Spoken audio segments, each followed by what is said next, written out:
Hello दोस्तों, EFL learning के नए वीडियो में आपका बहुत बहुत स्वागत है। अनुपम रसायन आईपीओ की बिडिंग अब समाप्त हो गई है। इस वीडियो में हम कुछ इंपॉर्टेंट चीजें डिस्कस करेंगे, जैसे कि अलॉटमेंट चांसेस अब आपके इस आईपीओ में कैसे रहने वाले हैं, कौन सी इंपॉर्टेंट डेट्स अब जान कर रखना है, लिस्टिंग के समय क्या एक्सपेक्टेशन रखी जा सकती है, और लास्ट में कुछ इंपॉर्टेंट इंफॉर्मेशन जो कि इन्वेस्टर्स को जाननी चाहिए। तो दोस्तों लास्ट तक बने रहिए, कोई भी इंपॉर्टेंट इंफॉर्मेशन छूट ना जाए दोस्तों। तो ये है आईपीओ का data. Total 44 times IPO subscribe हुआ है, और यहां पर जो क्यूआईबी है, मतलब जो बड़े इन्वेस्टर्स हैं, जो एफआईआईज होते हैं, म्यूचुअल फंड्स होते हैं, उनका 65 टाइम्स से ज्यादा यहां पर उन्होंने सब्सक्राइब किया है। एनआईआईज जो है 97 टाइम्स, जो कि डिसेंट कहा जाएगा, वो उन्होंने सब्सक्राइब किया है। रिटेल सब्सक्रिप्शन 10.7 टाइम्स का है दोस्तों। तो ये कुछ इंपॉर्टेंट डाटा है। अब इससे हम पता लगाने की कोशिश करेंगे कि यहां पर अलॉटमेंट के अब क्या चांसेस रह सकते हैं। देखिए, सबसे इंपॉर्टेंट बात है कि रिजेक्शन यहां पर कुछ हो सकते हैं। 10 टाइम से ज्यादा यहां पर टोटल सब्सक्रिप्शन हुआ है, तो उसके हिसाब से 10 से 12% के आसपास यहां पर चांसेस है, जो कि फेयर लगते हैं, क्योंकि ठीक ठाक लग रहा है। क्योंकि देखिए दोस्तों, अभी आईपीओ की सीजन चल रही है, आईपीओ ओवर सब्सक्राइब हो रहे हैं। आप देखिए, अभी इजी ट्रिप का आईपीओ आया था, जहां पर रिटेल ने 70 टाइम्स 70 टाइम्स उन्होंने यहां पर सब्सक्राइब किया था। 2% से भी कम यहां पर चांसेस थे।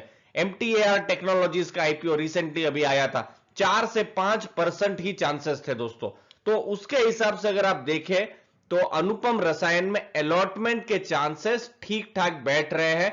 मतलब एक अप्रोक्सीमेटली आपके आपके फैमिली मेंबर्स घर से समझ लीजिए 10 एप्लीकेशन गई है, तो एक एप्लीकेशन तो लग ही जानी चाहिए। 10 से 12 एप्लीकेशन गई हो तो इसीलिए आईपीओ में ज्यादा से ज्यादा एप्लीकेशन जाए, वही एक एडवांटेज होता है दोस्तों। तो इसी के लिए आप यहां पर नीचे हमने डिस्क्रिप्शन बॉक्स में लिंक दी हुई है, जहां पर आप फ्री में अपस्टॉक से या फिर एंजल ब्रोकिंग से अकाउंट खुलवा सकते हैं, और उसके साथ साथ आपको हमारी तरफ से 3,500 का कोर्स जो है बिल्कुल फ्री मिलेगा। ये कोर्स बिगिनर्स के लिए है, जिनको जो मार्केट में नए हैं, जिनको मार्केट के बारे में बहुत आइडिया नहीं है, तो उनको ये कोर्स एक आइडिया देगा दोस्तों।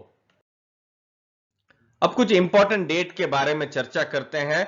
22 मार्च एक्सपेक्टेड है कि जो रिफंड है वो इनिशिएट हो जाएगा। देखिए, पैसा तो आपके बैंक अकाउंट में ही रहता है, ब्लॉक स्टेट में रहता है, तो वो अनब्लॉक हो जाएगा अगर समझ लीजिए आपका अलॉटमेंट नहीं हुआ है तो। और अगर अलॉटमेंट हुआ है तो फिर पैसा कट जाएगा, और पैसा कटेगा तो आपके डीमैट अकाउंट में एक्सपेक्टेड है कि 23 तारीख को शेयर्स भी जो है वो क्रेडिट हो जाएंगे। यहां पर इंपॉर्टेंट डेट रहेगी मार्च 22, जहां पर एक्सपेक्ट किया जा रहा है कि अलॉटमेंट जो है उसकी लिंक आ जाएगी, और हर बार की तरह अलॉटमेंट लिंक को हमारे कम्युनिटी पेज में हम शेयर कर देंगे। तो दोस्तों चैनल को जरूर सब्सक्राइब करके रखिए। और लिस्टिंग जो है 24 मार्च को होने की बात है। तो ये जो डेट्स है टेंटेटिव डेट्स है, एक दो दिन आगे पीछे हो सकती है, तो उसमें कोई घबराने वाली बात नहीं है। अगला जो इंपॉर्टेंट चीज है लिस्टिंग गेन को लेकर, देखिए फिलहाल जो ग्रे मार्केट प्राइस है, जो हमने स्टडी किया, सेकेंडरी रिसर्च की, उससे लग रहा है कि ये 20 से 25% का है। तो उस हिसाब से आप अंदाजा लगा सकते हैं कि थोड़ा बहुत प्रॉफिट हो सकता है। लेकिन ये ट्रेंड जो है ये नीचे की तरफ जा रहा है। देखिए, जब ये आईपीओ की जब आने की बात थी 7 मार्च 8 मार्च, तो उस समय की बात कर रहा हूं, तो वो ग्रे मार्केट का जब हम डेटा देखते थे, तो 45-50% तक का इसका प्रीमियम बोल रहा था, जो कि अभी ये घटकर 20 से 25% हो गया है। ये भी 20-25% भी डिसेंट है, मतलब एक डिसेंट यहां पर लिस्टिंग यहां पर देखने को मिल सकती है। लेकिन रिस्क यही है कि अनलेस कोई मार्केट में कुछ अगर पैनिक ना हो तो, क्योंकि अभी कुछ न्यूज भी आते रहते हैं, तो अगर कुछ पैनिक नहीं होता है तो फिर ये जीएमपी के हिसाब से यहां पर कुछ आइडिया लग सकता है यहां पर प्रॉफिट होने का। अब देखिए, आपको यहां पर क्या करना है, अपना रिस्क हमेशा समझ के रखना है, और एसेट एलोकेशन को समझ के रखना है, जो कि हम हर वीडियो में बताते हैं दोस्तों।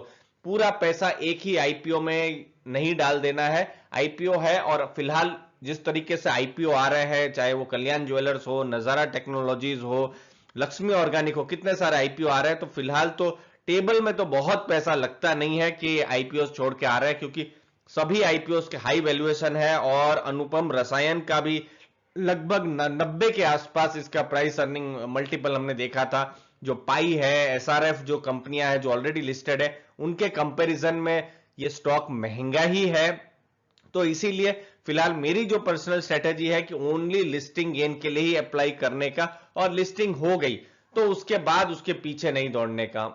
थोड़े दिन पहले रेलटेल का भी आईपीओ आया था, हमने देखा था 105 107 9 के बाद 189 तक वो स्टॉक का प्राइस चला गया, लेकिन अभी 140 41 के पास में है।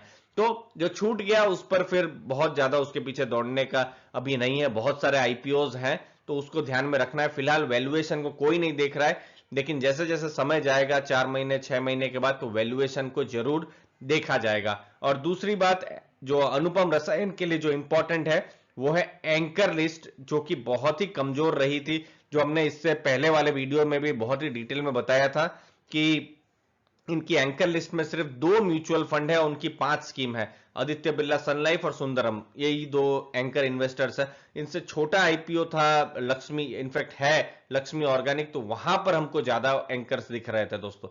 उम्मीद है इन सब इंफॉर्मेशन से आपको वैल्यू मिली होगी, आपकी लर्निंग हुई होगी। दोस्तों आपने अपना समय दिया उसके लिए बहुत बहुत धन्यवाद। अभी भी आपके फ्रेंड्स फैमिली मेंबर्स का डीमेट अकाउंट नहीं है तो नीचे लिंक दी हुई है, डीमेट अकाउंट आप खुलवा सकते हैं, ऑनलाइन खुलवा सकते हैं दोस्तों। और हमारी तरफ से आपको 3500 का कोर्स बिल्कुल मुफ्त भी दिया जाएगा। दोस्तों आपके समय के लिए बहुत बहुत धन्यवाद।